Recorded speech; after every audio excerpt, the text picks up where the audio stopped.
Hello, everybody. Welcome back to the Music Rating, Ranking, and Reviewing podcast we like to call Music Meltdown, in which we rate, rank, and review any artist's discography, songs, musical topics, whatever comes to mind. In this episode, we are going to be talking about a bit of an indie rock, somewhat chamber pop titan of the 2010s, formerly of the band Fleet Foxes. This is going to be Father John Misty. He has 5 records to his name as of 2024, most of which have gotten at least fairly solid acclaim to them. He has a massive following, tons of people that just worship at the altar of Father John Misty.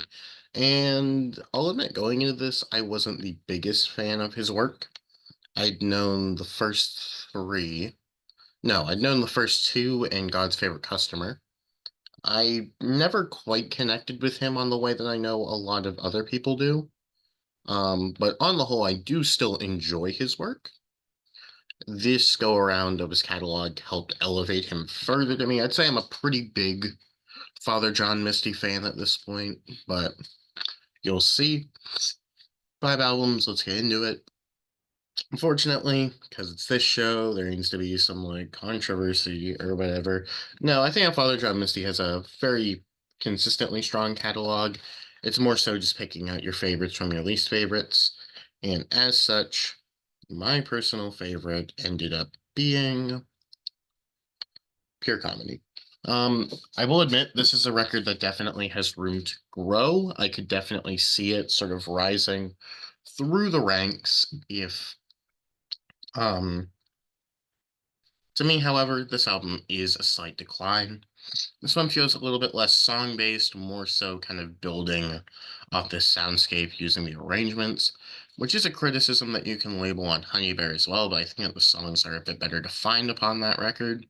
And as well, there's a lot of less defined lyrical topics throughout the record, which ends up making me feel less connected to the project overall. Regardless of that, the arrangements are outstanding. They're very lush. They're gorgeous, among the best of the decade. And Josh still sounds delightful. It just happens to run a tad long, this record being, I believe, almost 80 minutes, and lacks some of the career highlights to really bump it higher for me. Still at 3.5. I still enjoy it. And my favorite cut was Growing Old on Magic Mountain. Afterwards, I'm going to his debut record, Fear Fun. This is a very strong record from him. It showcases that his time in Fleet Foxes was already well spent. The arrangements are very lush, they're very gorgeous. Something that I don't believe he was actually on that record, but it's very comparable to what I would describe the debut Fleet Foxes record too. I think it's the arrangements at points can be very comparable to that. However, I probably honestly like these ones more. Despite that, however, his songwriting is already great, but it's very hard, and his vocal performances are really what brings it to the point. He has a sense of swagger, but there's still a vulnerability to him at every point that makes you really just drawn into his work. It's really breezy at the end of the day. The songs are at their core very lush, ornate. They're beautifully crafted. My favorite of which being the closer, Every Man Needs a Companion.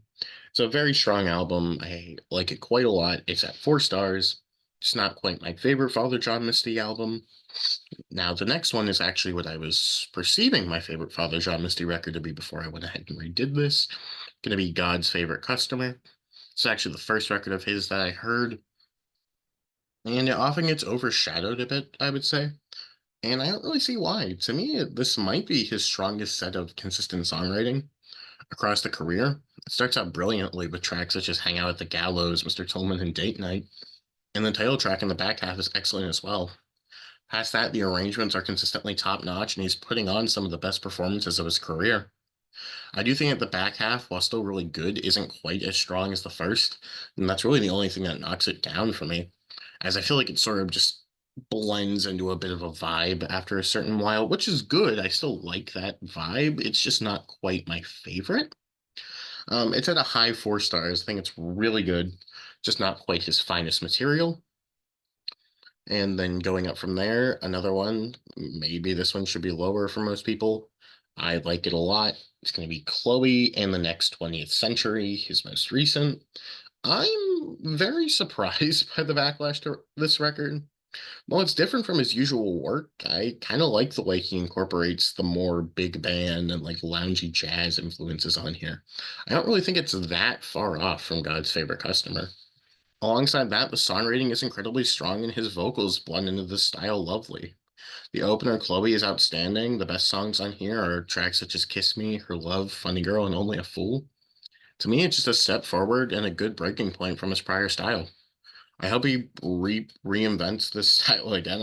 I hope that he goes back to it and just sort of builds off it even more, because I think that this is filled with potential for Josh. However, the best Father John Misty record, most people would agree with this, is going to be I Love You Honeybear. This was an album I really struggled with a good bit before. I'd heard it two or three times prior, but for whatever reason, the songs just never quite stuck for me. However, this record is excellent upon this most recent re-listen. I'm at 4.5 stars for this and Chloe. I can't remember if I said that. And it just takes everything about the debut but elevates it even more. The arrangements are lovely, they're slightly stronger lyrically as well.